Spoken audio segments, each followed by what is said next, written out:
a gunner seat?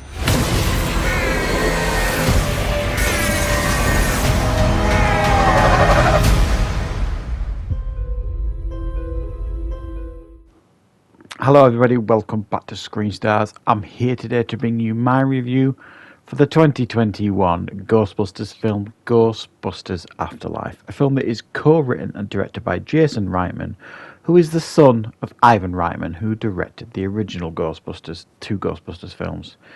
And it stars Finn Wolfhard, Mackenzie Grace, Carrie Coon. We also have Logan Kim and Celeste O'Connell. And obviously, it's no real secret here, we do get an appearance from the original Ghostbusters. Bill Murray, Dan Aykroyd, Ernie Hudson. Right, I'm not really sure where to start with this one. I want to start with massive positives, because I'll be brutally honest, I don't have really any negatives to give you on this film. This has been my most anticipated film for a long time. We were supposed to get it last year, June last year, and obviously because of COVID it never happened. They've held it back, and I've just been desperately looking forward to this film. After the shit show basically that was the 2016 film, that was awful in every single way, Ghostbusters fans have been left in limbo really for a long time since then, and kind of thinking, is this franchise ever going to get the respect it deserves, if you like, with that misstep? Boy oh boy, have they righted the wrongs, certainly, of the 2016 film here with this one. It is wonderful. I sat like a grinning Cheshire cat all the way through this film. I felt like a kid again, because people of a certain age, my age, will remember very, very fondly going to see the original Ghostbusters at the cinema, and just having a blast. It was frightening, the original Ghostbusters. It was funny. It was exhilarating. It was a great feel-good film. It had everything. It's one of those perfect films, I think, Ghostbusters, and it's aged brilliantly too. So how have they managed to tap into the look and feel of the original Ghostbusters? Have they managed to pull it off here with this film? They certainly have. They really have. They've nailed it. Absolutely nailed it. And I'll give you a little bit on the story now. Essentially, this film focuses on the children and child and grandchildren of Harold Ramis's character, Egon Spengler, who has been living a reclusive life at like this farmland, and he passes, and the family move there, and because they're broke, in the hope that they can, sell the place on, make a bit of money, all this kind of stuff. And while there, Carrie Coon's character, Callie, who is Egon's daughter, his grandchildren essentially figure out that all the old Ghostbusters gear and stuff is being stored there. Ghostly things start happening, and they realise it's up to them to basically carry on the family name and try and put a stop to this new ghost activity. And I'm being very careful, because I don't really want to tread on any real spoilers here. I may well be doing, and I'm looking to put this review out basically today, so this weekend I'm probably, or certainly having conversations with doing like a spoiler discussion or something with Leo over at Geek Legion of Doom.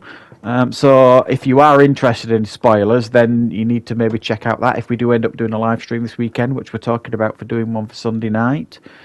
So I'm not going to go into any spoilers here, but needless to say, my God, they just nailed this film. Jason Reitman, oh, wow, he's paid homage and paid respect to everything that's come before him in such a wonderful way, while also moving forward with this franchise in a really positive way. It's a minor miracle, and it's a lesson for a lot of filmmakers and writers today. If you're trying to reimagine or reboot or do something with a franchise, you've got your blueprint now. I mean, you've had blueprints before, but it seems like, in regards to modern movies. They just have not been able to do it. Here's your blueprint, everybody. This is how you do it. You've got your fan service here. You've got nods to the past, nods to what's come before, and this still manages to feel fresh, new. Even if you'd never seen the original Ghostbusters, you could go into this and have a massively fun time because it explains enough here for you to figure out what's come before. And if you haven't seen the original Ghostbusters and you watch this film, I guarantee you're going to want to watch the original Ghostbusters after watching this film, because you will be massively curious. So yeah, I just loved everything about this. They nailed the effects. The effects look like they did in the originals, but with like a bit of a modern twist. They didn't have that horrible clean CGI look about them that some films do these days. And again, I don't want to crap on the 2016 version of Ghostbusters too much, but the effects in that were too cartoony and really too slick and smooth. And here they feel almost like it's not CGI. They've done it so well, and I'm sure it's probably a mixture of practical and CGI, but it just feels right. And at times, there's a couple of moments in this film which actually quite scary, and certainly would be for youngsters anyway, as the original Ghostbusters was to me when I saw it in the cinema. There was more than one scene in the original Ghostbusters that had me, fearful as a kid watching it. And that's what you'll get here as younger audience members. There's a couple of, slightly frightening moments here. So it manages to everything. It balances. The film is beautifully balanced, is what I'm trying to say. So in relation to weaknesses here with this film, or things I didn't particularly like, and to be honest, there's not a lot, as I've mentioned. But I think it's fair to point out some things that I think would be fair criticism from people, but I generally didn't mind them. There was probably going to be an argument here that there's a bit of a rehash of the first Ghostbusters in regards to story and antagonist and things like that. I actually didn't mind the way they did it here in this film. Kind of expanded on it a little bit, and it made sense in regards to the disappearance of Egon and all that kind of stuff. It all kind of tied together for me, but I can understand how people would put that argument forward that it's pretty much a rehash of the first Ghostbusters. There are characters here that maybe don't get enough to do. The Finn Wolfhard character is just a bit teenagey, I suppose, but he's fine.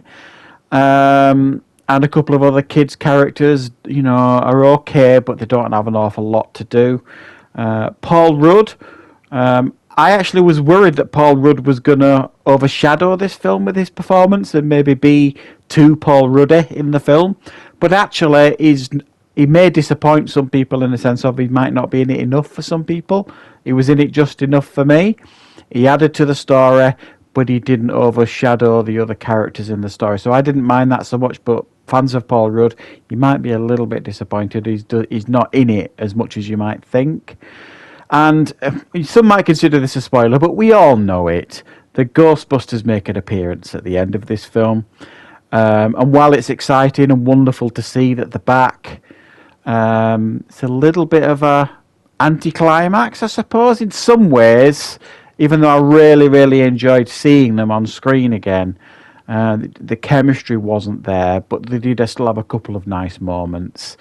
And I thought what they did with Harold Ramis here, they were so respectful to him as a person and him as a character, and I thought they gave him an absolutely beautiful send-off and a really emotional send-off, and it really, really choked me a little bit.